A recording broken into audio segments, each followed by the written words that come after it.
Today is March 2nd, 2012. My name is Lynne Simpson, and I'm on the faculty of the Oklahoma State University Library. I'm in Oklahoma City, Oklahoma, on the campus of Langston University, Oklahoma City, to interview Homer Lee Reynolds as senior as part of the Oklahoma Oral History Research Program's Spotlighting Oklahoma Oral History Project. And our topic today is Boley, Oklahoma. Could you tell me when and where you were born? I was born in Okahoma, Oklahoma. We resided in Clayton Chapel community. So that's about 5 miles east of Boley. But I was born in Okahoma Hospital.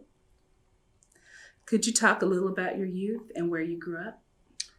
Well, we grew up on a 40-acre farm and ate real good.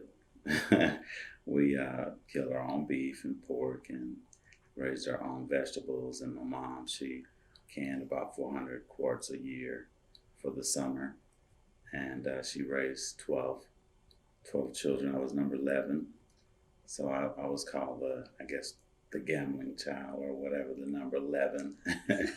But we were raised very well, Christian background, very stern parents. And it's just a great family, a lot of love. Growing up on the farm, what were some of your chores? Some of my chores were, the first part of the morning was getting up, feeding the chickens and making sure that there was no eggs left from the day before. So we would have to stick our hands into the box where the chicken nest was. And sometimes there were surprises in the summer. Yeah, like snakes or whatever. Yeah. And then we also had to milk a few cows in the morning for butter and cream. And so I grew up kind of naturally a farmer, very strong. All my brothers and sisters. My sisters didn't have to do all that, but we had to cut our own wood. Those are some chores, feeding the cattle. We raised horses and sold some beautiful horses, and we didn't like to see them go, but there was a guy from Texas that came up and bought our quarter horses, and so some of them raced. Mm-hmm. Do you still ride horses? I still have 3 horses. Yeah. And were you in 4-H or FFA? Yes, ma'am. I was in 4-H and FAA. We went to Oklahoma State University. I think it was my freshman year. And spent the night for the convention. Me and a classmate, Anthony Wilcox, and Cleveland Bell is who took us up there, and John Gonzalez. Those are Boley guys. They were seniors, so they took us under their wings. Very good, very good. Could you tell about your educational background, starting with elementary school? Yes, I started at the community school called Clayton Chapel. There was a community school about 2 miles west of Clayton Chapel called Choresville. And there was also a community school about 3 miles east called IXL. So I went to Clayton Chapel my first 2 years. And then we moved to the close Clayton Chapel. We moved to IXL Community School, which was 1 through, I think, 7th or 8th. And I think it was 8. And then from there, you went to Boley.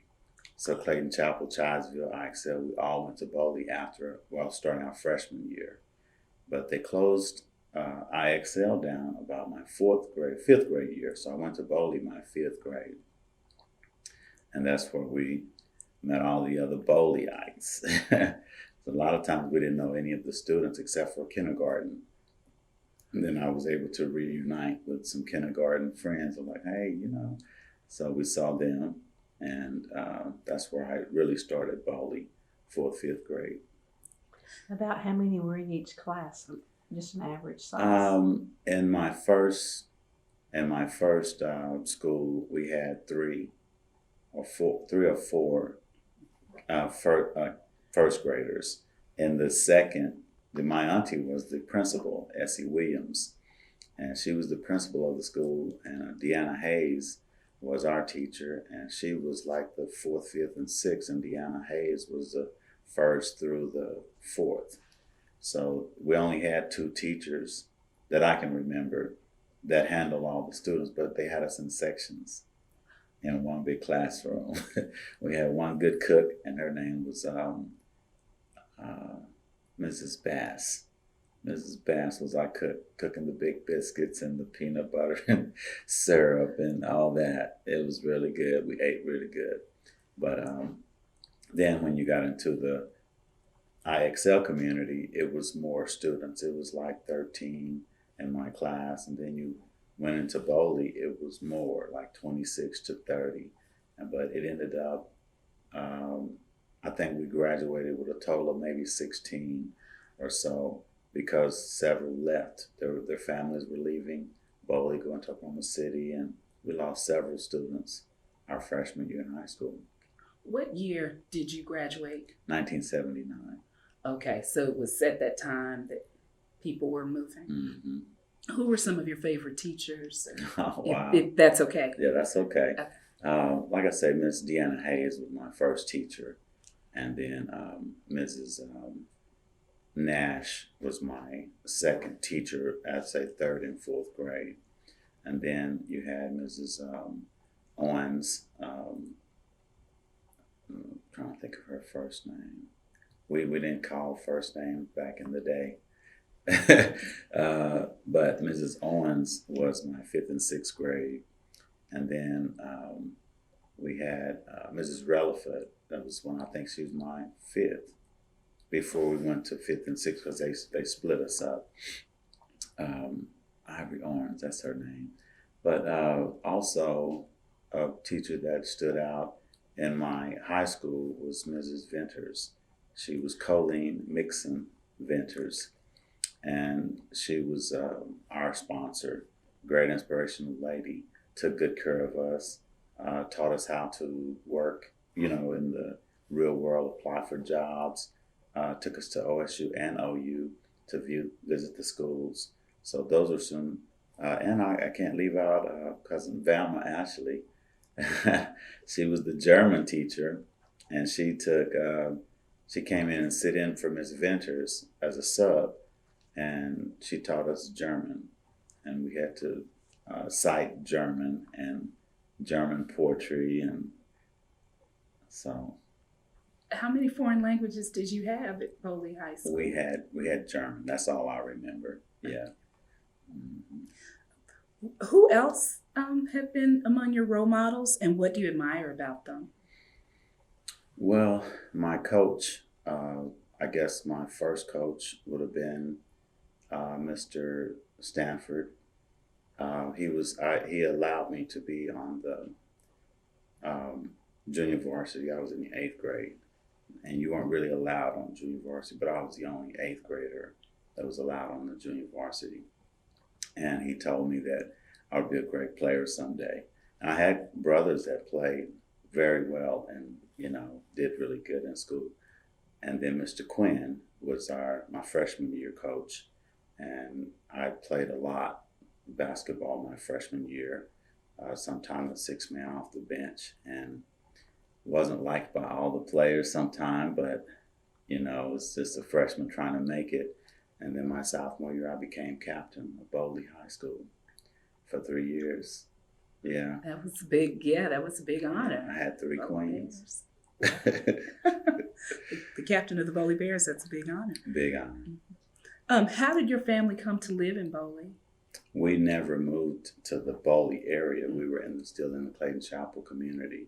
So we stayed there, and the bus transported Clayton Chapel, Charlesville, IXL. There was a bus for Russ, a bus for Sand Creek, a bus for the IXL area. They bused us all. How did your family come to live in Clayton Chapel then? From, they call it Overcross the River, which was Cromwell. My mother grew up in Cromwell, Oklahoma, the Stalwarts, and my dad came from the Clearview area. But when they met in Boley, that's when they met, and I guess they were inseparable. How many generations back is your family in that Alfusky County area? Well, my dad and his parents, I looked in the genealogy, and they moved in 1920. Let me see, Daddy was born in 1918, so they moved in 1924, 23 or 24. He was 3 or 4 years old. And they moved to Clearview, Oklahoma from Paris, Texas. And my mother's parents was originally from, I think it was Alexandria, Alabama. And, you know, of course they moved to Cromwell. That would be her childhood. So she was born in 1918. I would say she was born there. Yeah. Okay. How did your family make a living? My father was a construction man, and he worked for Tinker part of his life, and he did a lot of side jobs. But he also we harvest peanuts. That was real big back in the day. We had our own combiner. Well, actually, we didn't have our combiner. That was the Roseburg's combiner. Mr. Johnny Roseburg, he would allow all community farmers to use his combiner to harvest. And sometimes we were out of 2 weeks of school to combine our crops to pay our notes for the whole year, because they were yearly notes. And how I know that is because I was kind of into the business part of my mother's life. And so yeah, we combined peanuts, and that was just a big harvest time of the year. Everyone helped everybody. Yeah. Did you all make peanut butter? Did you sell? No, you sold sacks of peanuts by the gunny sacks. They call crocus sacks, but they're gunny sacks, and we would just pile them up. Stack them up, and when we would have the truck to take them to the peanut bins or whatever, that's what we would do. And then my father would receive X amount of dollars. We didn't get to see that, but most of the farmers would be able to pay their notes for the whole year. But he was also a YGS at Boley. My mother never worked. She never worked. She did work. She had 12 children. She cooked for a lot of us, so that was a lot of work. A lot of work. But that's how we made it. Where would they take the peanuts? One of the places, I believe, was Okahoma. Okahoma had a bin. I think Prague had a where you would bring peanuts, and then they would distribute peanuts all over the world. So a lot of your peanuts that was probably sold in California or Mississippi came from Boley. How long did he do that? And we did it till I graduated. I was the last kind of forming, son. My little brother, he didn't do much, but with me, he was under my wing. So probably 78, 79 from 1940s. Yeah. Did you raise your family in that area? No, I met my wife. I met my wife at 10 years old.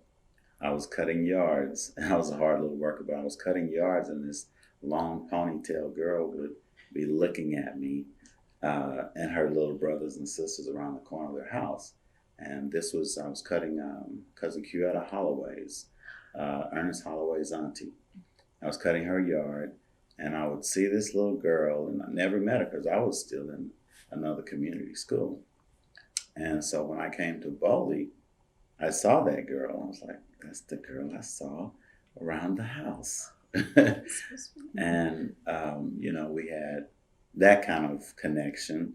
Then we had another little incident where I got a whooping. I'm going to tell it. I got a whooping for kissing her on the cheek in the 6th grade.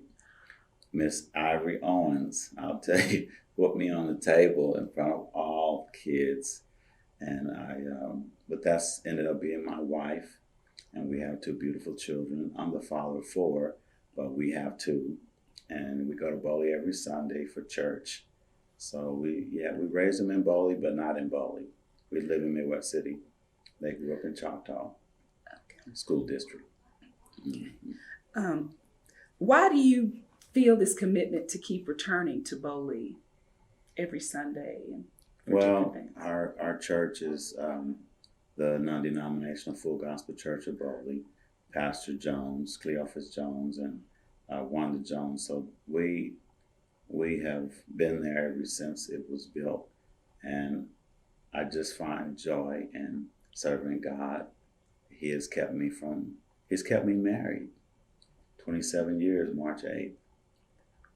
Yeah.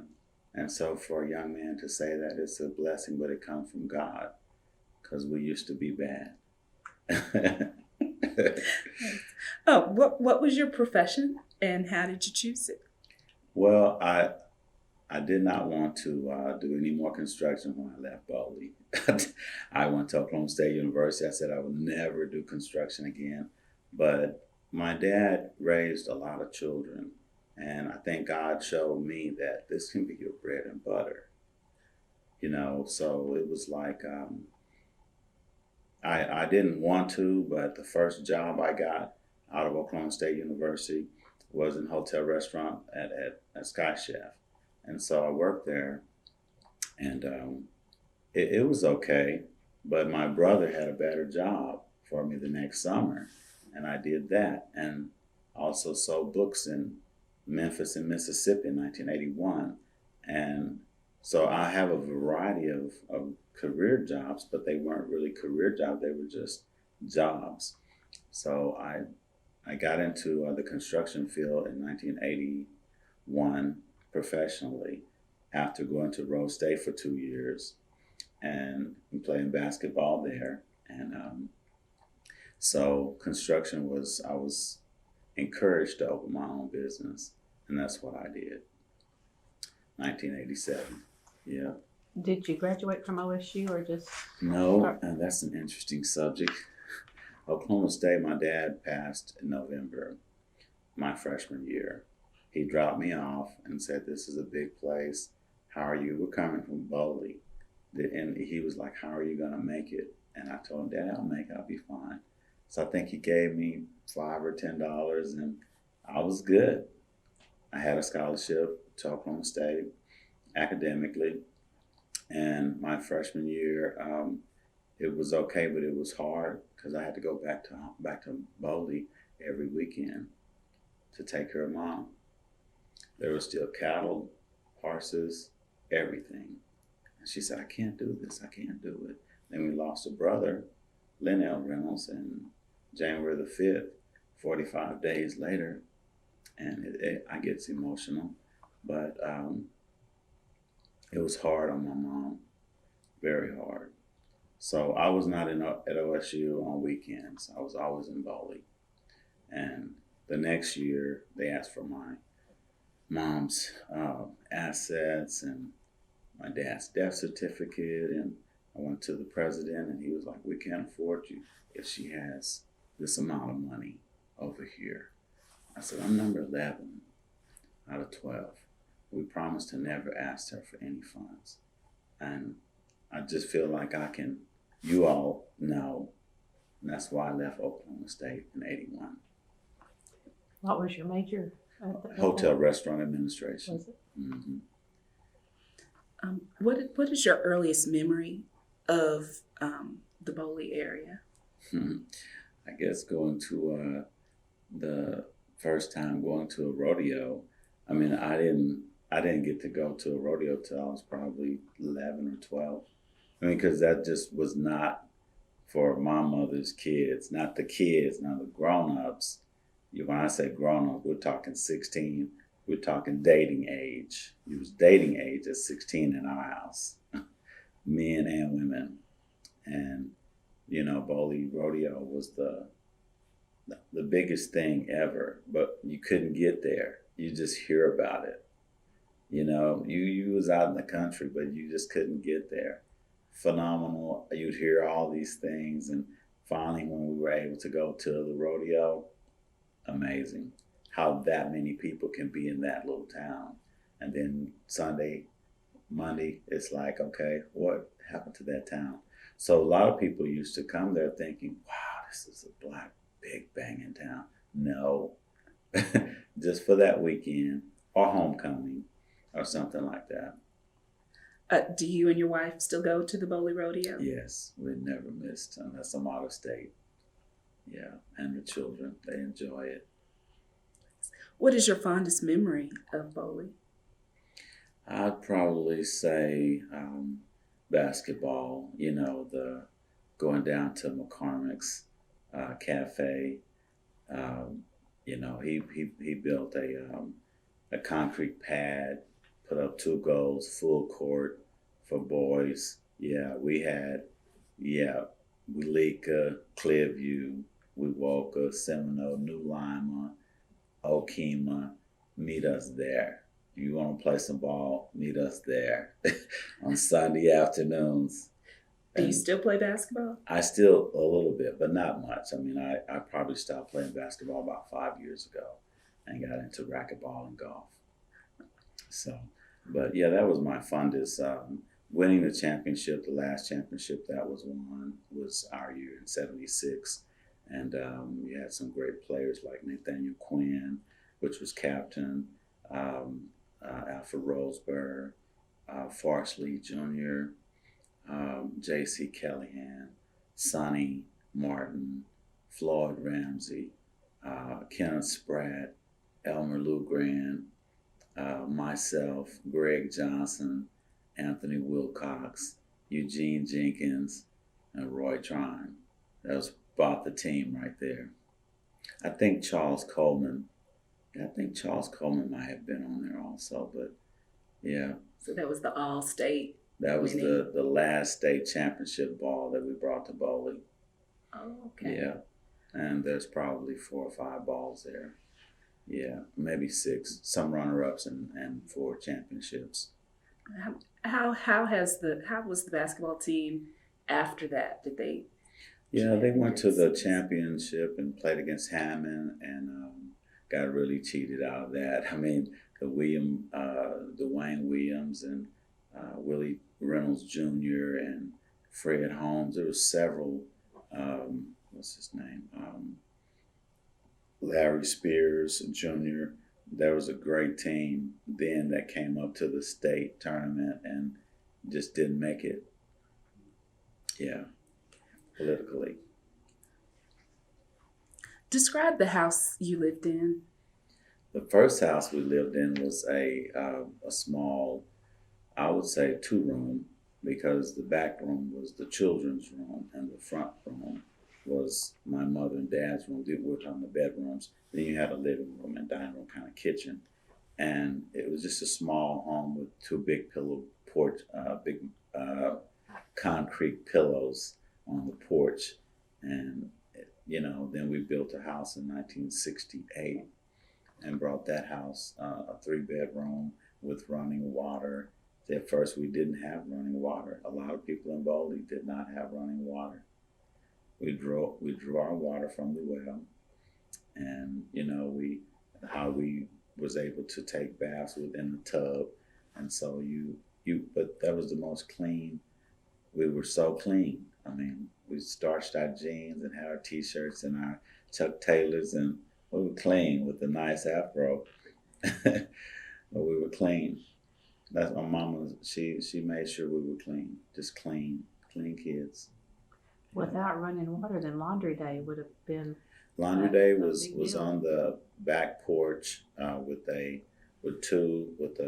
washer, and we're talking about the regurgitator washer that, and we had a ring that you would slide the little ring around, and then we would dry through one rinse, and you'd slide it around and put the clothes through there and kind of rinse them out again, and then hang them up on the line. Fresh, the freshest smell, cleanest you would ever. It's none like that. No static. No static from a dryer. Damn. Yeah. With 12 children, she had to do it all day then, I guess. Well, not that. We did it on weekends. And it was like stage, darks. You all put your clothes in the dark area. You had your whites in the white. So we knew how to wash clothes. So all of the children, the boys and the girls. Well, we took it out to the line. We helped hang it, but the girls pretty much washed until the boys went away. I mean, you had, before I came, there was 8 children probably, then there was 2 or 3 leaving, then we were coming. So she had probably 8 or so children there at one time versus the whole 12. Yeah. Yeah. What was your neighborhood like, and who were your neighbors? Wow. We had a great community with neighbors. We had on the very corner of Clayton Chapel was the Dixons. And then about a mile down the road was not quite a mile, but Miss Haynes was on that same block, I should say. And then you had the Hunts and you had the Reynolds. And I'm just going to come down that one street. You had Mr. and Mrs. Golden. They were the oldest couple in the neighborhood, reached 100 and something. And they didn't have any grass on their lawn. There was no lawn. There was dirt. They swept it clean. If you walked or stepped, they knew it was someone had been in their yard. It was clean. Yeah, so you couldn't steal, or it was clean. So they had a dirt yard, no grass around anything except for the pasture. Then you had the Piggies, the Williams, the Bradfords, a big family, our cousins, the Jones, the I should say my aunt Eula Williams. She had some boys that were Williams also, but they grew up on up the street. I should say the road, because this was dirt road area, no paving. Yeah. What did they do for a living? Most of them worked out of Tulsa, worked construction. My dad and cousin Red Piggy and Mr. Dixon, they all commuted together to Drumright, and they were all construction workers. Cousin Ted Bradford, they're all were construction workers pretty much, and they formed in the evenings and weekends. And of course, they had boys to handle the equipment if you had a tractor. If you didn't have a tractor, you had mules. Yeah. Where were they from originally? Most of them came from Cromwell area, where they grew up and they kind of resided in that new community, kind of, because you have it's a road called the Georgia Line. You may have heard about that. Well, that's where a lot of people from Georgia got the 40 acres and spots when they came for their land run. And so a lot of those people were our cousins, or older generation that some of them I never met, but my dad's uncles and aunties, and they were in that area, and then he was down the street, and so they kind of branched off from the Georgia Line families. Yeah, so your family was from Georgia. Some of them was from Georgia also, but like I said, it was not my dad's parents. My dad's parents was from Paris, Texas. Mm-hmm. What can you tell us about some of the different clubs and organizations? Now, you're talking partying clubs, or you're talking clubs like FSA, FFA? Okay, we had a VICA, which was a vocational educational club in Boley. You had the FHA, which was kind of like homemakers.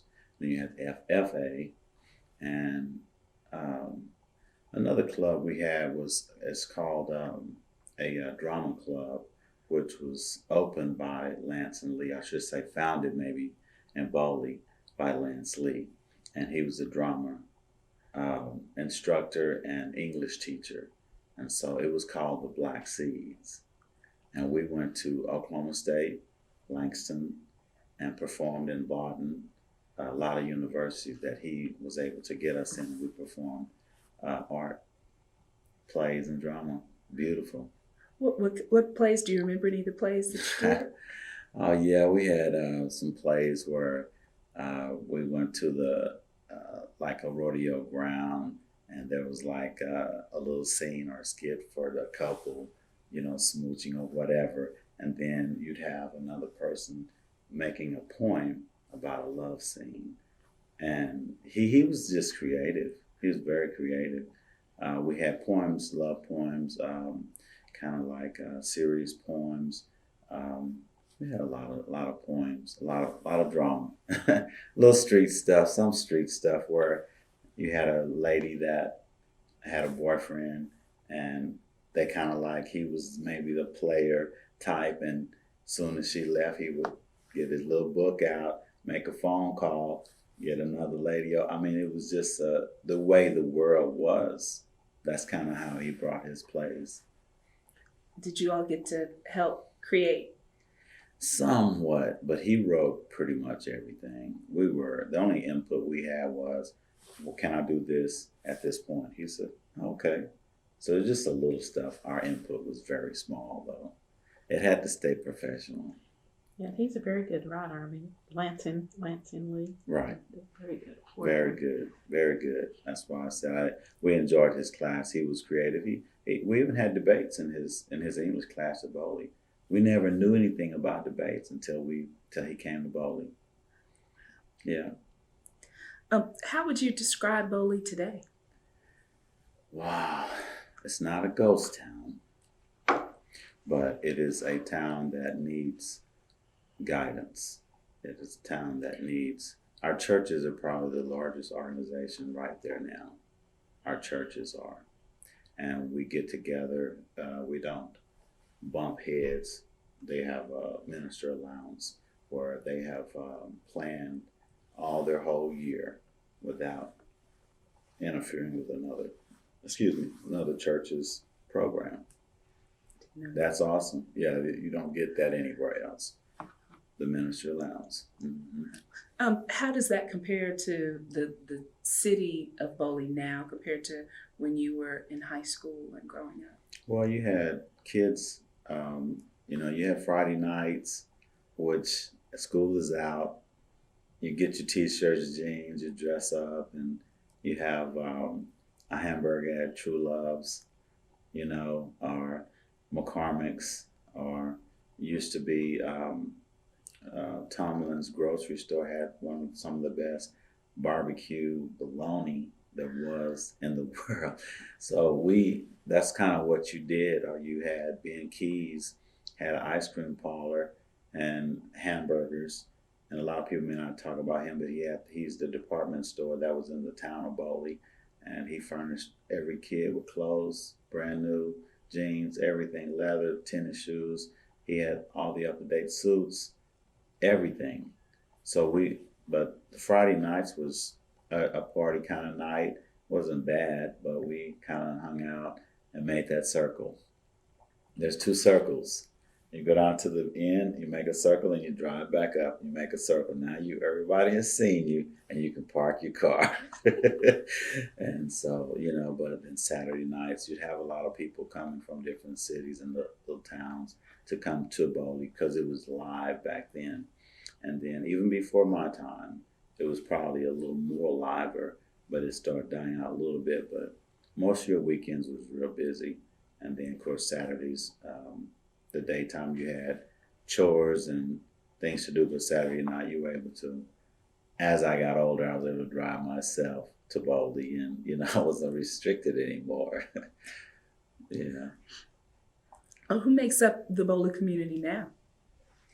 Well, I would say a few workers that work for the state correctional facility, just some of my in-laws and people that reside in Boley that doesn't have to work anymore, maybe retired. Like the Hickses, they've been there for a long time, so they've resided in Boley. That's kind of the Boley community. But on Sundays, you'll see a lot of Boley people coming from Tulsa, Oklahoma City to church, and then we go to our families' homes and eat, lunch and go back to Oklahoma City, Tulsa, Midwest City, Bristol. That's kind of what Boley is. Okay, go back home. What was the importance of the major organizations in your town, and how did they contribute to the community? Well, one of the major organizations was the school, and that brought a lot of money to the Boley High School. Our gym was always packed. There was hardly seating room, but Mr. Shavers built our new gym, which I didn't get to play in it, but he was building it as I left, which is the gym that they have now. Seats a lot more people. It's a lot more comfortable. Have a 2-story balcony, and then on one level area, it has classrooms and everything. So it really was a promising thing when he built that. But Lee's Manufactory was Lee's Manufacturer before it became Smoke Aroma. And Smoke Aroma became Smoke Aroma through Maurice and Forrest Lee. And after their dad went on, Smoke Aroma was a big part of employment and the Boley Correctional Facility for Boys, which is now a prison. So those organizations were the larger organizations that really helped out Boley community. We also had the nursing home that would house our mothers or fathers, but then it closed. And then Larry Spears built a boarding home, which I think helped the community as far as taxes maybe. But, that's really the only big business there is now. Is the Larry Spears business? Mm-hmm. Okay. Mm-hmm. How do people still use the gym? How is the gym used in Boley now? They had a homecoming that I didn't get to make. I had drill because I'm in the military. I've been in the military for 17 years in the Air National Guard. And I'm also a technician out there. So I've been out there for 4 years as a human resource specialist / information systems. Out where? At the Will Rogers Air National Guard base. Mm-hmm. But the homecoming was on my drill weekend. So I normally, they really love for me to be there because I'm a big part of Boley, and Homer's not going to be here. No. Man, well, you guys got to keep going. And it was a full packed house. That's what I heard. So that's what they use it for tournaments we haven't used it for a funeral, but I think a funeral would be proper if they had the proper chairs and stuff and set up. But it's not used as much because Okahoma took over the Boley school system. I should say they took over they were granted access to the Boley school and the kids. Now, some of them went to Peyton, but Okahoma is who was awarded Boley. Okay. Who were some of the town leaders, and how did they determine what kind of community Boley would be? Well, in my day, Sam Wilcox was the mayor, and he got a lot of stars through his committee. I don't know exactly if he did it, but through his committee, the Boley Chamber of Commerce, which Forrest Lee was very involved, Maurice Lee, they got stars in Boley, like Flip Wilson, Vanetta McGee, Red Fox, I can't think of his name, from the Love Boat. Tim Reed? Yes. Jack A. I mean, we used to bring celebrities in, which would really bring the crowds to Boley. And, their committee, the Chamber of Commerce committee or whoever set it up, they were big. Now we're still trying to survive with the NAACP. Want to keep a chapter in Boley, we need 50 members. So we're trying to get 50 members now through Homer Williams. He's the president of the NAACP. Do the 50 members have to live in Boley? No. How has the age of the leadership changed in Boley over the years? Yeah, it has changed probably quite a bit. Our new mayor is, the present mayor is Joanne Matthews. And I say the judge, if there's any judging going on, will be Henrietta Hicks. And they're a lot older. versus, and now not that they're not efficient or doing their job, but they're a lot older. We don't have a lot of youth. We don't have any teachers. You don't have the school. So it's unfortunate. But as far as the leaders now, I would say the biggest leadership down there would be the ministers. Do the ministers reside in Boley? Some. Mm-hmm. Could you tell me about some people who have connections to Boley's but have moved away and then, to make their name, and then as opposed to those who have come back? Well, like Ernest Holloway, I'll give you an example. He's taught in Boley before I was even born, probably. So he taught some of my older brothers that are going on. And he left Boley and came back, to help Boley. We can. And now he's deceased, but now we have people that are trying to step up to can't wear his shoes. I don't even try. Yeah, so that's one person that left, was in Boley, came back. There's some people that sends funds to Boley, that support Boley. I wouldn't know their names, but we have had great support. Like if we had a meeting and we're trying to raise money just to present something or keep something in Boley, back to school when it was there, we were having to raise funds just to pay different things to keep the funding. Yeah, and so we did that, and you would see monies coming from different areas, and next thing you know, they had 15,000, 5,000, whatever it was needed, and it was so you have a lot of Boleyites all over this world that are doing good. So they support. I couldn't tell you any names. What did people do for a living who lived in Boley as compared to now? Well, some of them were farmers. There's not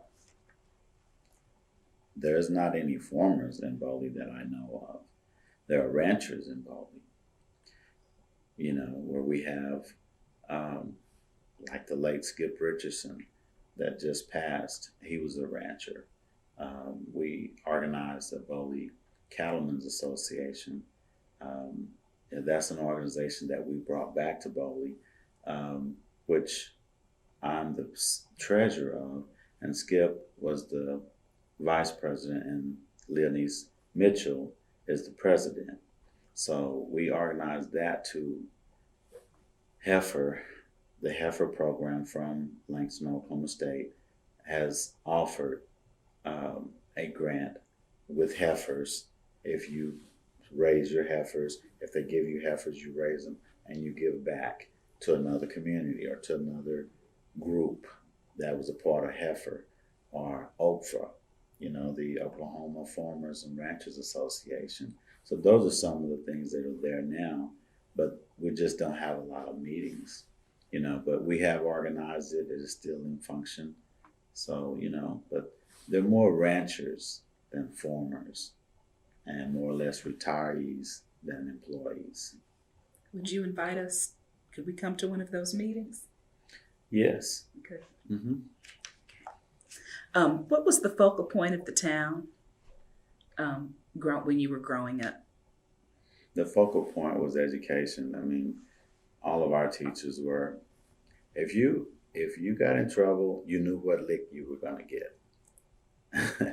You knew how many licks, and you might get those licks at home.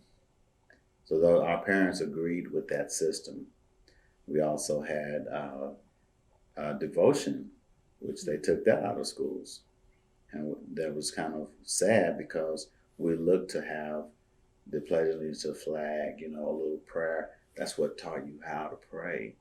Now, we don't have, kids can't pray in public. They can't pray at the table. I mean.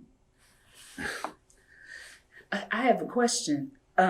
There was an agreement between if you got in trouble at school, mm-hmm. and they called your parents, the school knew how many licks you were going to get when you got home? Well, you didn't know how many licks you were going to get home. You may not get a whooping when you got home. If they disagreed with the teachers, okay. You might have a visit from the parent. Oh, okay. But if you were in trouble and it was legit, you at our house, you're probably gonna get it when you get home. And there are a lot of parents' homes. I mean, a lot of children's homes. You knew you were gonna get it at home. You threw a rock, you hit someone, you don't do that at home. Just a matter of time. It's a matter of time. You're gonna report it when you get home. So Who would do the punishing, your mother or your father? my father whooped the boys. My mother whooped all. And she didn't care. And what did she use? Oh my God. You may not want to answer, but Oh, it doesn't matter. My I mother, got the hickory, so we used to have to go get your own switch. And if you did bring one lean enough or green enough, then she'll go get it. But my dad worked with a belt and, just on your backside, that was it. He didn't move around. He talked to you as the worst whoopings you ever could have. One leg, he speak to you. Another leg, he would tell you, you're not gonna, another leg. That was my dad. And he was, but when he told you he was gonna get you, he's gonna get you. My mother would forget. She had so many kids. She forgot. Next thing you know, she said, I owe you a whooping. That was the shocking thing, to get a whooping from last week. Oh, really? Yeah. My mother was a great, strong woman, but she meant business, and you really, she was nothing. It was nothing wrong with what she did, even in the Bible. How far in school had they got, your parents? My mother went to college at Langston, I think a year or so, and my dad, I believe he went to the 8th grade, but as far as math and numbers, he was the man. Yeah. Could you walk us through the town, what the town was like? You've done that a little because you described some of the businesses. Mm-hmm. Well, if you came into Boley, before you got into Boley, you would see the Okahoma Corporation on the south side of 62 Highway, about a fourth of a mile from the main street. When you got into Boley and turned to go north, there was McCormick Cafe. And then a little east of him was Ron's, the End Zone, we called it the party. That was our club, the End Zone, very classy back in it, very nice. And then going up the street a little ways was the boys' home. Ended up being the prison, but it's a little bit more east of Boley. And if you turn and go up Main Street, the first building you come to is the Boley Town Hall on the left, and then on the right was the Boley High Park Mortuary, and that was owned by Skip Richardson. And a little bit further up the street, you had Wagon Wheel, which used to be a restaurant. I don't remember their names, but they ran that restaurant for a long time. Very good food, and we ate there a lot. And then you have the Gonzales gas station on the right by the post office, cattle corner from the post office. On the other side of the street of the post office would be, well, let me go back. You had the bank that used to be the Boley Bank, and it was closed, of course, robbed by Pretty Boy Floyd and his gang, and that never opened back up. So across from the post office is the hardware store. Used to be owned by Mr. Myers, and now it's owned by, what's her name? She's a doctor. She had a doctorate degree. Shelton. Yeah, Mr. and Miss Shelton. And going up the street, there was Mrs. Spann had a kind of a hat place, and for women, just hats. Beautiful place. And you had a laundromat across from her, and which was owned by the Lees. And then you had, of course, Zet's bar or salon. Then you had Jeff's Pool Hall. Jeff's Pool Hall was for teenagers. That's where we kind of hung out. at Jeff's Pool Hall.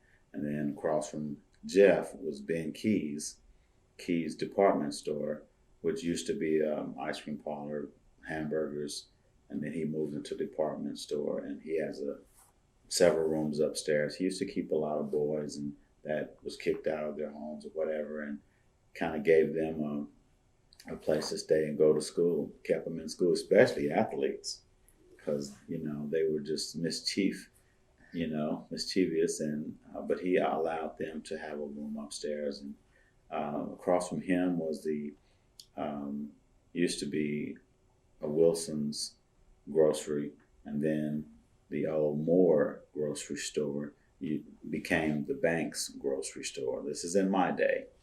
And so Banks ended up closing out, but there's a lot of things. Then you had Robbie May's salon or bar, called the Dewdrop Inn. A lot of things, went on there.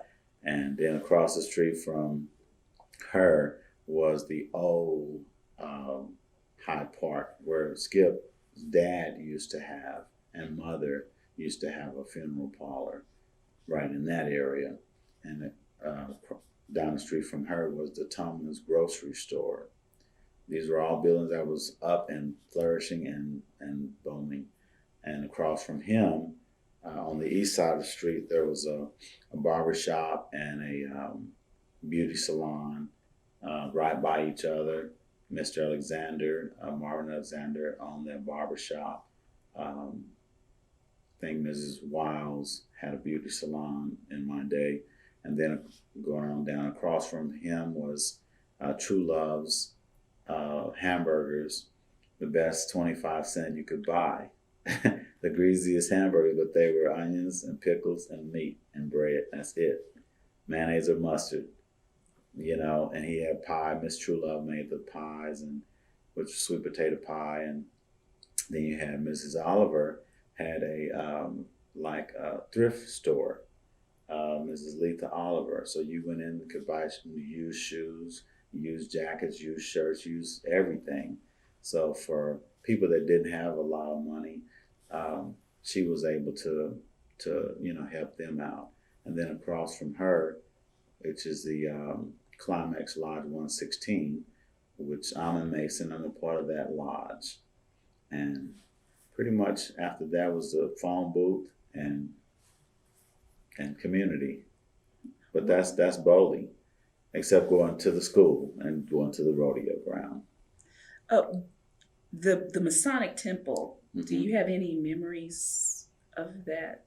Yeah, Okay. it's still in effect. We've redone the building. Like I said, I'm a Mason, and at Climax Lodge 116, that's the group in Boley, and Von Wilcox is now our leader, but it used to be Homer Williams and Mr. Lou Grant. So that has changed. The younger group is kind of taking over a little bit. So, but yeah, that was something that you really wanted to be, and you see the guys dressed in their, black with white gloves, and honoring their Masonic member that has been deceased. You just thought that was awesome, the way they carried on in the funeral. So now I'm a part of that, and we do funerals, and we did. We were all at President Holloway's. Mm-hmm. Who has taken over for the mortuary since? Skip's wife, we call him Skip, but his wife, I guess, has that, and we don't know who would take over that business. Not right now, maybe a little early, but Von Wilcox was his assistant, and there's a young man that I think would like to, and I don't really remember his name, but I think he's a Murphy, but I don't know how that's working out yet. Okay. Could you tell us about county fairs and other sporting events? Mm-hmm. We didn't have football, but we had baseball. We had volleyball. We made it to the state in volleyball in 1976. Yeah. We didn't have track like they had later after I left Boley. but we did have baseball, and Mr. Gamble was the baseball coach, and he was also the ag teacher, taught us welding. Mr. Pruitt was the carpenter teacher that went to Langston and taught carpentry. But when he left Boley, we didn't have a carpentry teacher. Well, they did after Mr. What's his name? Can't think of his name because I wasn't there, but I remember it. Can't think of his name. But there's other county fairs, like when we would go to the community Ofuskie County Fair to present.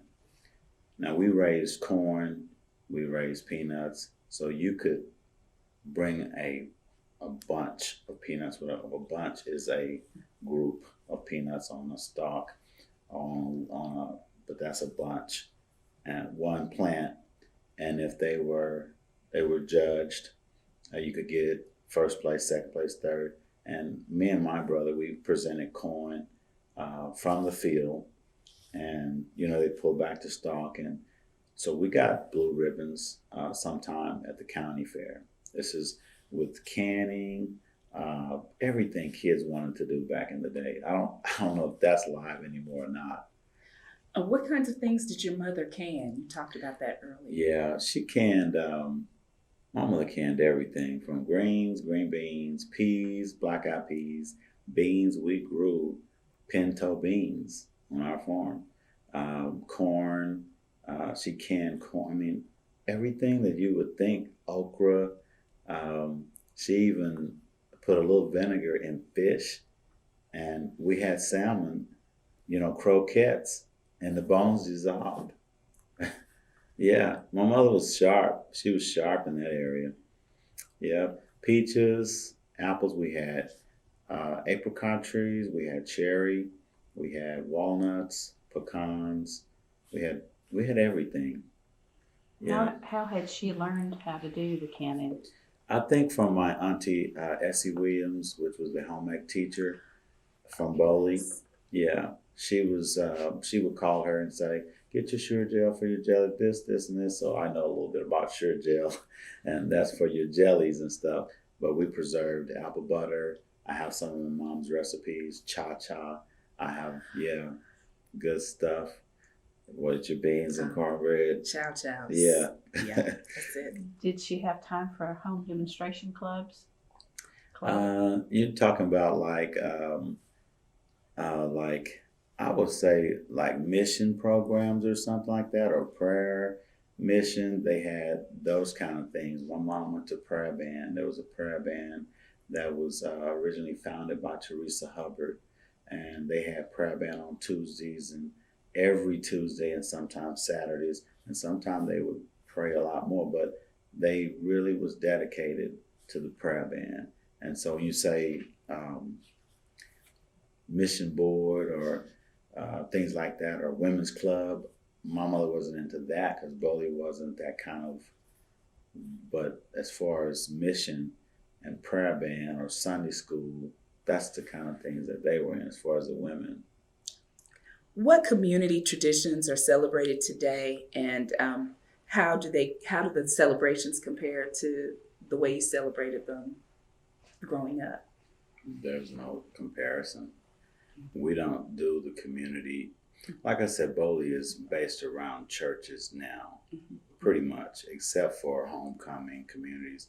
Now they do have the Juneteenth, where we come together as a Boley group, and you have a lot of people coming from out of town for the Juneteenth celebration. But my father had a Juneteenth, and he was one of the original Juneteenth, but we had it at the picnic ground, which was on our 80-acre property up the street from our house. We had picnic tables. You had benches that went from tree to tree, which shaded your area. You had baseball from Mason, Okahoma. All they would bring their baseball groups up, and we'd have homemade ice cream. When the baby Ruth was real big, and when the chips were 5 cents a bag, a nickel for pop. So they had my mother sold these different things just to make fundraisers for different community events. But we don't have that anymore. We don't have we do have a fish fry, and we do have a Boley community. It's in IXL, but it's a musical in June, and it's always sponsored by the IXL community. They have built a beautiful community center, and which we're all a part of, but they have that musical to raise money for that. So there's a difference back versus old and back in the day and right now. How are those celebrations still important to the current community?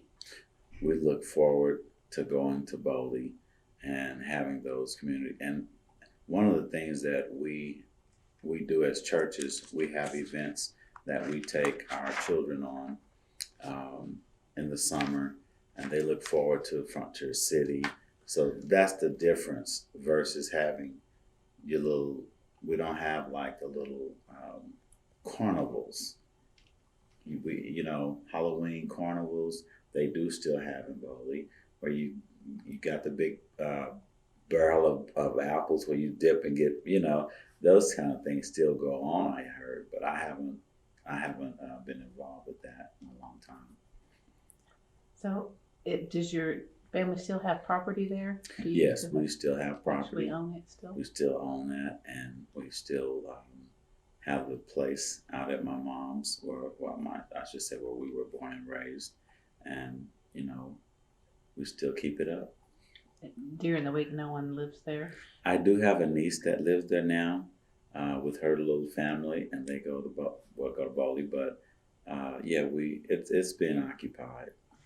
Of all your siblings, did any of them live there after they got to high school? Or? My brother Willie Reynolds, he moved back to Boley and was part of the Job Corps program there in Boley, and he lived there and raised all of his children there and grew up and graduated from Boley. My sister Susie taught at Boley for I don't know how many years, and when Boley School closed, she had to move to Oklahoma City. She didn't move permanently, but she's teaching in Oklahoma City to finish out her career. My sister Ella, moved back to Boley for a moment and raised her kids there for a minute, came back to Oklahoma City. Just not enough employment and not enough income for a family. Maybe I put it like that.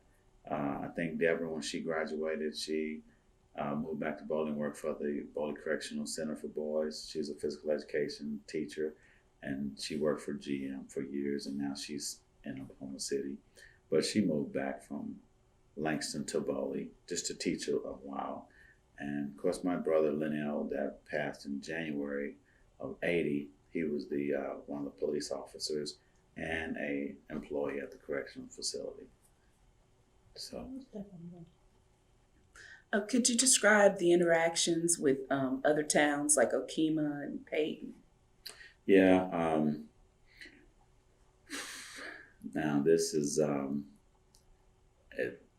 going to be honest because I'm not that kind of person to sugarcoat anything.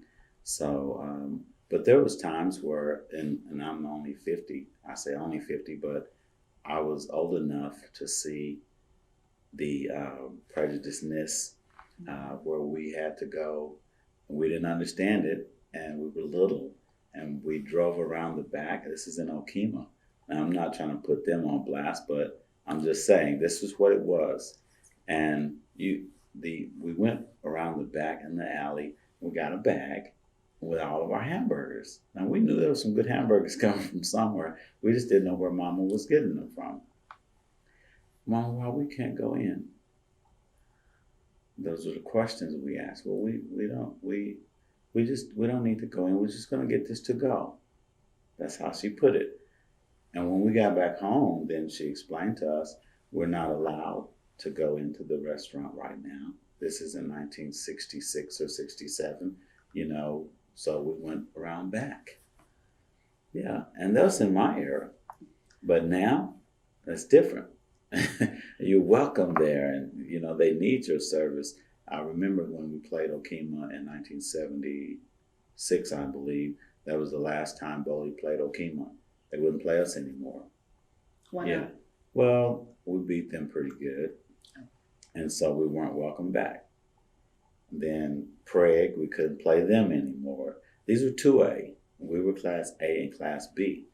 So we weren't welcome back. So we're talking about community issues. You know, we had to go to Oklahoma City and play John Marshall, Spencer, Douglas, Millwood, Capitol Hill, because our locals, Meeker, Prague, Henrietta. I played against Troy Aikman in what we call the pregame before you scrimmage, and we couldn't come back down to Henrietta in 1978. Okay, because you had beaten all of those 2A schools Yeah. that badly. Mm-hmm. And your smaller schools like Mason, Peyton, Graham, they played us. Taft, Tallahassee, Boynton, they played us. But not Prague, Okahoma. We couldn't get a game with Choctaw. We couldn't get a game. I mean, so we had to go past those schools and go to we played Tulsa, Washington, Booker T. I mean, so we had to play schools like that. And we were getting beat because they were bigger schools. But when it came down to the tournament time, we were ready for our class because we done played these bigger schools. Because Booker T is big. Big. And I played against 4A? Back then it was 4A. Mm-hmm. It's probably 6A it's now. 5A or 5A or 6A 6A now. Choctaw is 6A. Midwest City is 5A or 6A. That's 6A. So those schools that we had to play against, just because we couldn't get games in our local area. Yeah. I had not heard that. Could you talk about the role of the boys' home and what became the correctional facility? Mm-hmm. We were taught when we were little that the boys' home was not for us. Now, when I would see people from Oklahoma City, they thought we were the boys' home.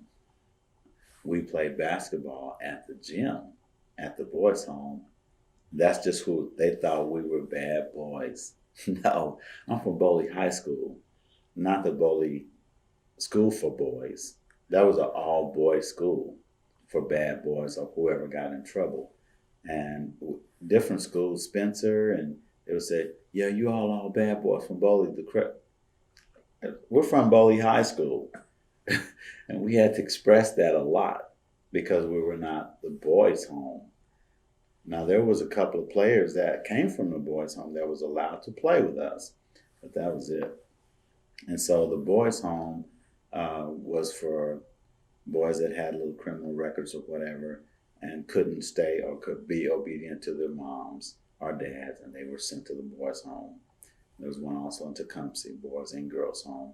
So at that point, they changed it because it needed to be a correctional facility. So the Department of Human Services switched it to a outgoing, or should I say, that was your last stop. You had a VOTEC there. Now you have, so if you're getting out in a year or two, you're able to go get a VOTEC, go to this school for heating and air, go to the VOTEC for this, janitorial, and get a job. So you're on your way out. That's what it's not maximum security. Now it may be maximum security, but it's not a maximum prison. It's not like McAllister. How do you think that helped the community to have, even though it was a boys' home, that they were learning a trade? Do you think that was important? Well, my father worked there, my brothers worked there, and they did everything. They did everything they could do to help correct these boys. They could not touch them. They could not, hit them, spank them, or anything. But they could help correct them. And my dad, as a YGS, youth guidance specialist, he would bring his boys to watch me play, and that was one of their treats. They'd be able to see kind of a little atmosphere with girls, high school. They were all our ages, but he would sit them in a corner and watch me play. So my dad watched a lot of my games at the Boley training school, we call it. What traditions or customs from your own family have you preserved? with your family? The morals of Christian, background. My mother, she made us sing. I was 4 years old when I started singing publicly, and my older siblings were singing already. And so the latter group started singing also. So when they found out the latter group could sing, every church we would have to sing. There's some rental kids here, and they would bring us up, and we would have to sing. We hated it, but it grew us up to where we are today. We're still singing. Our group is the Harmonizers. It's been the Harmonizers ever since I've known my sisters and brothers, before I was even a harmonizer. And so now I'm one of the lead singers in the harmonizing. Yeah. What voice do you sing? I sing tenor, a little bass, because we used to, we normally was a cappella, but now my brother Walter has a bass guitar and he plays for us now. So. Yeah. What church did you attend growing up? The first church we attended was New Hope Baptist Church. Reverend Miller Jackson was our pastor for years. He's the one baptized me at 9 years old in a pond with mud sticking between your feet. That was the old way. The kind of like it put you biblically versus in the pool or in the tub in our newer churches now. And we went from there to Amos Temple, which was in Boley, because the community church, if it was not funded enough to keep up, it would go down.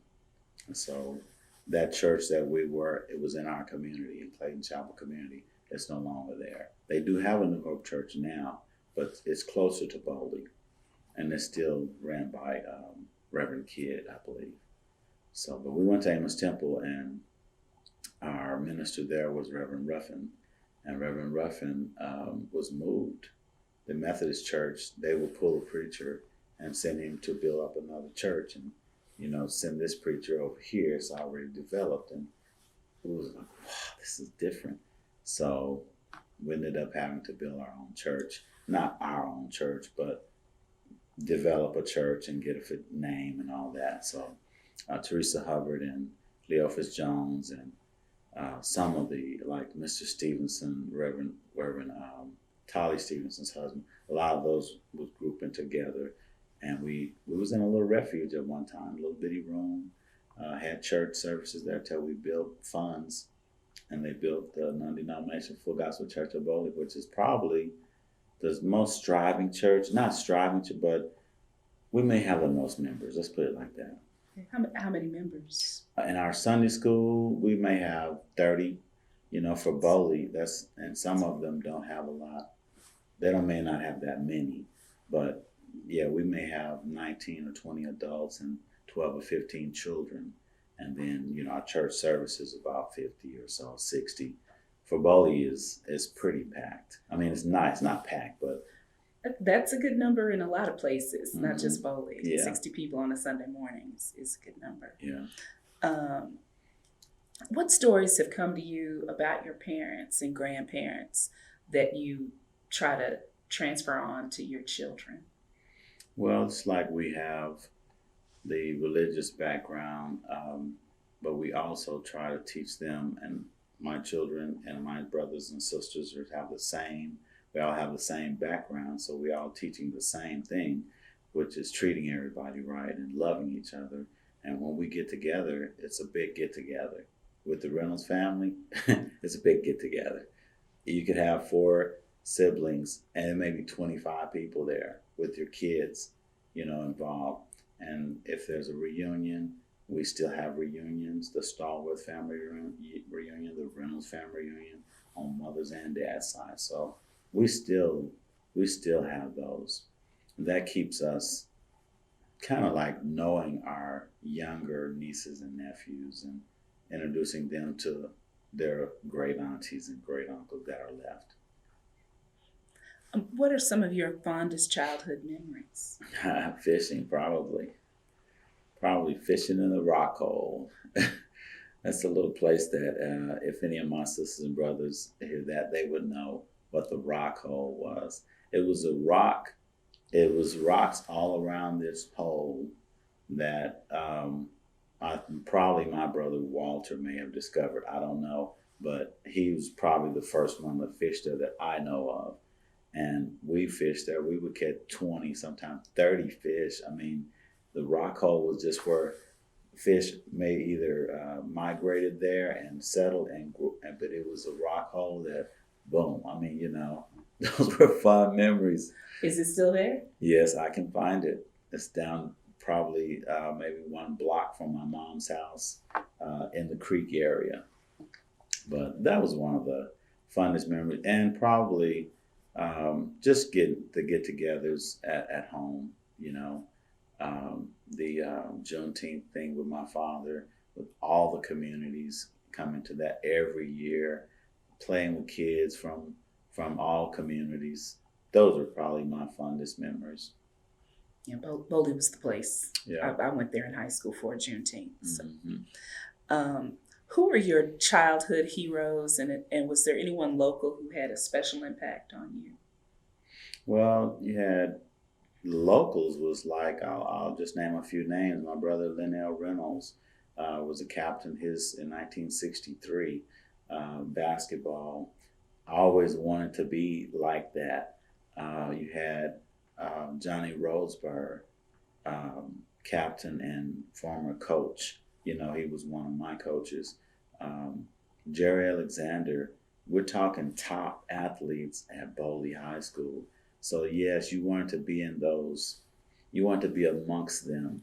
So by me being a 3-time captain and one of the best recognized athletes from Boley, maybe one of the highest jumpers from Boley, that's just something that, as far as icons from Boley, but you had your Michael Jordans, you had your Larry Birds, you had Kareem Abdul-Jabbar, and you had Cassius Clay, which somebody would say, well, who's Cassius Clay?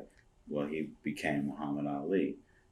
Louis Alcindor became, Kareem Abdul-Jabbar. Those were people we looked up to. I looked up to. What kind of entertainment was there, and was it more community-based or family-based? Did it change as you got older? Yeah. I'll go back to the Clayton Chapel days. They called them socials. A social was where you had ice cream, sodas, a dance. That was a social. And, I watched my older brothers and sisters go to the socials, and it was just fun to be able to say it was no guns, no gangs, no violence at a social. Now, there may be a fight break out because of that's my girl. No, it's not. Well, but back then the socials that was the hottest thing, And then you had prom, or you had, your senior night, or your banquets for the sports banquet. Those were different. But when I was younger, it was the socials. But as I got older, it was more or less sports banquets and proms and dress up, for things like that. What did the name Clayton Chapel come from? I've never researched that.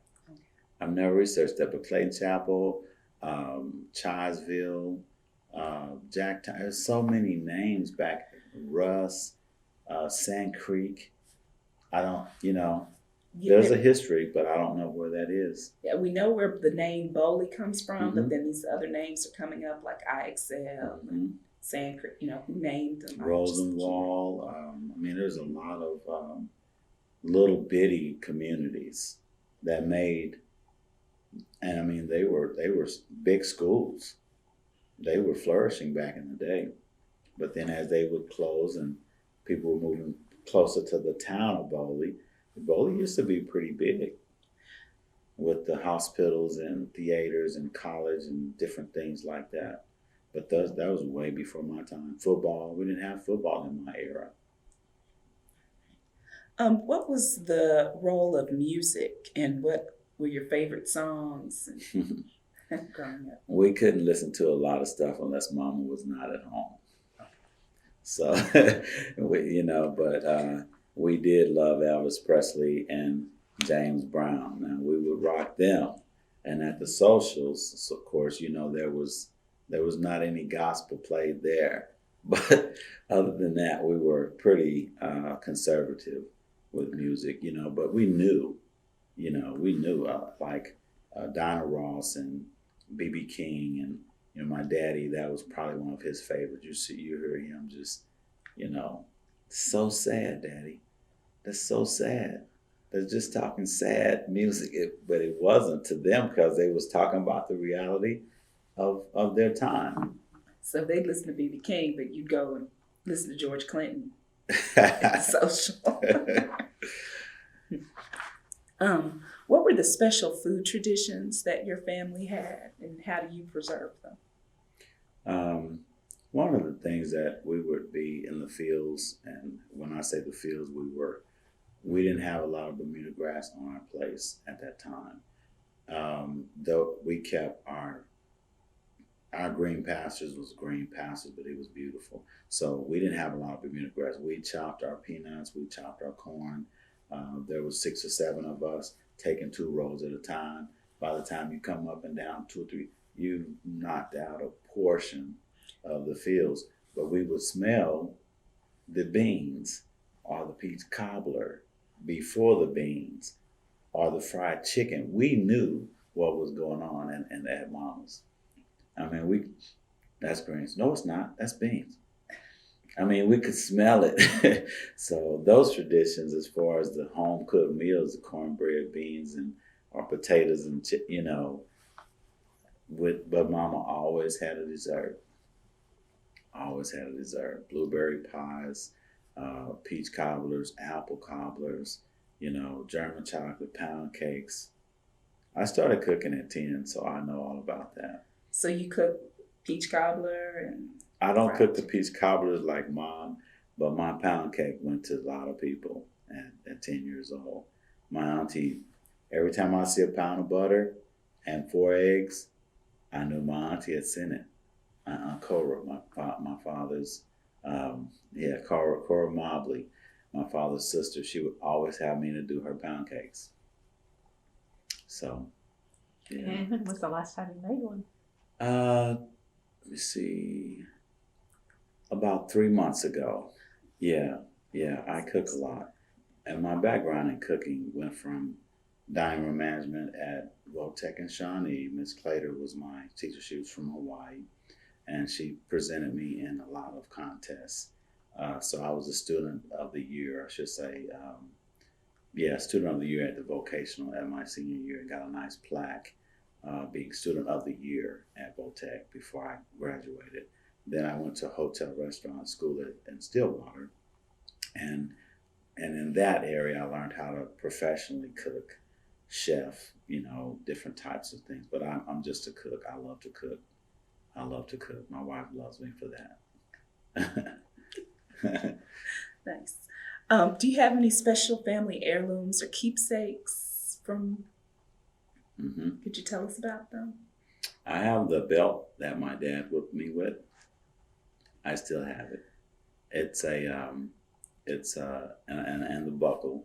It's a Franklin half, not a Kennedy half. It's a 1958 Franklin half, and it's a money belt.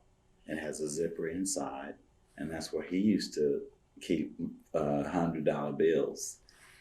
But my mother gave it to me, and she said, "You're gonna need this for your kids." And I didn't whoop them with that all, but I did get my kids every now and then.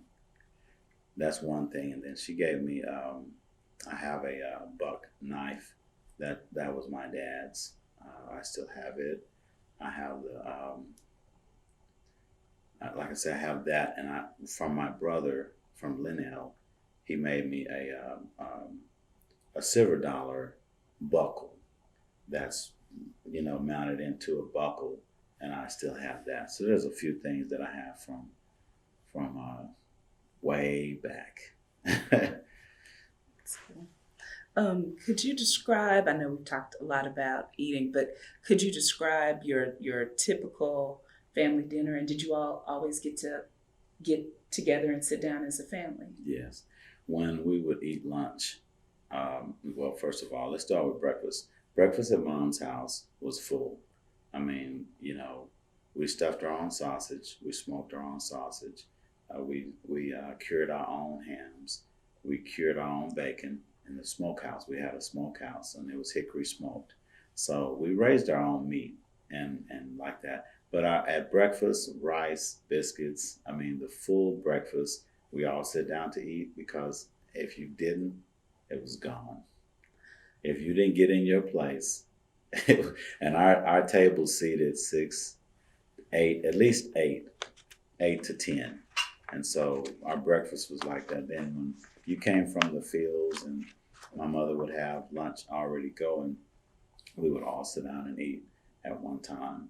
And then at dinner, or what we call supper, we would all sit down and eat at one time. And I had the wing. If it was chicken, I had the wings for years until I got to the leg. It's 10 pieces of chicken, and that was your piece. I love wings today. So. Did you make biscuits or more? Yeah, my mother made homemade biscuits, and she even taught me how to make the biscuits with powdered milk, flour, baking powder, salt, and just store it in a jar. And you just take out a cup, and put your water. You knead it. Yeah, I know what I'm talking about. Knead it out, and biscuits was on. I mean, homemade biscuits. But she had her way for bulk. She was so conservative and creative with cooking for a big group. So that's where I got it from. So you still make biscuits at home? I do, but they're Hungry Jack. Okay. At least they don't come out of a can. They do come out of a can. Hungry Jack biscuits out of a can. Okay. What world events had the most impact on you growing up? Wow. Probably and I was real little when Martin Luther King died, but I did get into what happened and why when I grew up just a little bit, because that was so hot back in the day, and it was Abraham Lincoln, what he wanted, to free us and all the things that he did. So those were events that when we were growing up in Boley and you had white towns on both sides, it was like, okay, how do we get past this? You couldn't be caught. It wasn't advised for you to be caught in Okahoma after dark, or Prague, or Meeker. And of course, they weren't to be in Boley. And that wasn't a rule, maybe, but that was known. Well, it had been a rule, probably. It may have been, but I'm just saying, that was, so those kind of things kind of impacted me a little bit as far as our freedom. And now we can breathe and have communication, which my dad, we're mixed family. We have, his mother is half white. And we grew up not prejudiced because of that. When he went to the Johnson side, totally different. Light skin, fair hair or whatever. So we had to understand that, what was her name? Aunt Maggie Gray. We all thought she was a white lady. She was not white. She was half white. She just looked white. And so we didn't have that. But when you got treated like that, it was different. So the Martin Luther King, that era was probably the biggest impact on me as a young man. And now we have a Black president, which is great. And that's just, it's whatever God ordered. That's how his plan was. Obama is in God's plan, or it would have never happened. What do you see as the impact of integration on the town of Boley? I think it was a good thing, because we should be able to live everywhere, anywhere, without being afraid. And there is whites living in Boley, they're our friends, and we remember the first white family that moved, that was Boley children, or came to Boley School, was a little family that was north of Boley. We would pick them up. Now I was probably a junior or sophomore, junior in high school, so I kind of hovered them little kids on the bus, and they would all sit, 3 or 4 would sit in my seat because I was always treating them, welcoming them. So I remember, I don't know their names, but if they ever see this or hear this, they would probably say, that's Homer Reynolds, that's the one, that I used to sit on, I'd sit them all 3 on my seat. So, but we weren't raised like that. But the integration in Boley is a good thing, and it's still a black town, and ran by blacks, but it's okay. The Mennonites have been there for years, since I was a child. In your schooling, how did you learn about Black history and Boley history? Was it part of the curriculum? Mm-hmm. Yes. Black history was taught by our band teacher, and then of course Carl Owens took over the history program there. But Boley history was, we would like have moments that our teachers would just sit down and talk about it. It wasn't in a book. We never seen the books till later, or magazines or clippings, excuse me. But yeah, they would just sit down and talk about Boley and how it used to be. The train track used to come through, the cotton gins. I was like, what? Cotton gins? You had 3 big cotton gins. And I didn't talk about cotton, but we used to pick cotton. I made my first cotton picking was 27 cents that day. It wasn't much money, but a quarter could buy you and your brother all kind of candy, all kind of everything, 27 cents. Then the next day I worked a little harder, but I was probably 7 or 8 years old, pulling a gunny sack. What is it about Boley that keeps people going back and keeps that connection so alive? I think the heritage of proud Boleyites, as Holloway would call it, dear Boley. It wasn't a bad place. It was a great place. The education was good. I was able to compete with anyone in college. And I came from Boley. They were like, you came from the school of training school for boys? No, I came from the Boley High School and graduated with honors there. So, I was one of the salutatorians, had the highest average my senior year out of the whole school. I did. But I knew Anthony Wilcox was a little smarter than me, and I switched that. And Miss Q Holloway, she's the one who told me, you're on the top on the honor roll? Okay. She said, you're the valedictorian? No, I said, I'm not the valedictorian. I said, brother's the valedictorian. She said, well, you would have to give it up. Yeah, and that's a true story. So, but it was ended up being 4 salutatorians and 1 valedictorian, or 3 salutatorians.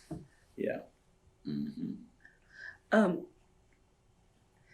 What do you think is the most important thing that people need to know about Boley? I would say that if you're an outsider, you know about Boley, support Boley if you can. If you're a Boleyite and you hear about Boley needing something, support. If it's on a grant and we need numbers on the computer, register, things like that. It only takes, the world is economically different right now, but it's not electronically. So the electronic world can stretch out to more than, there was no cell phone back then. It wasn't even beepers. So now that we have the communication level that we are now, I'd say that you could stretch out and send a message through the internet that I am Boleyite. Yes, I support. Oh, I think like with the small town exactly. thing. Yeah, I voted that I was Right, Boley. and if the Coke situation where we could have got grants or could have been granted, but there were so many other communities that put more votes in than we did. So that would be one thing that I would say, that if you're a Boleyite, stretch out and listen. If you hear something, don't hesitate to vote or say hi or whatever. I don't have Facebook, but you know, I know that it's out there, the communication. Mm-hmm. Yeah. How would you like to be remembered? I'm remembered in a lot of ways. It's not always the best thing. I say the old man has died because when I got saved, that's how I look at it. I'm not. I was a protector back in the day. I didn't like violence, but I would stop you from, if you were a bully. I didn't like bullies. I never jumped on anyone, but I didn't like bullies to jump on anyone either. And so a lot of guys know me as being a player, maybe back in the day. A lot of ladies. I mean, I grew up loving girls, average boy from Boley, you know, big afro, but and everywhere you went, you met girls, and if you were nice, you were going to be attracting girls, and that's what it was. So, well, it's just something my brothers have a trend of. This is Reynolds boys, you know. So, yeah, but being remembered, one of the most sensitive people. I will be remembered as a caring, loving father and husband. Protecting of the family and giving, you know, I'll give you anything. Yeah. Okay, well, thank you very much. Do we have any other questions? We really appreciate the time you've given to the Oral History Project. Thank you.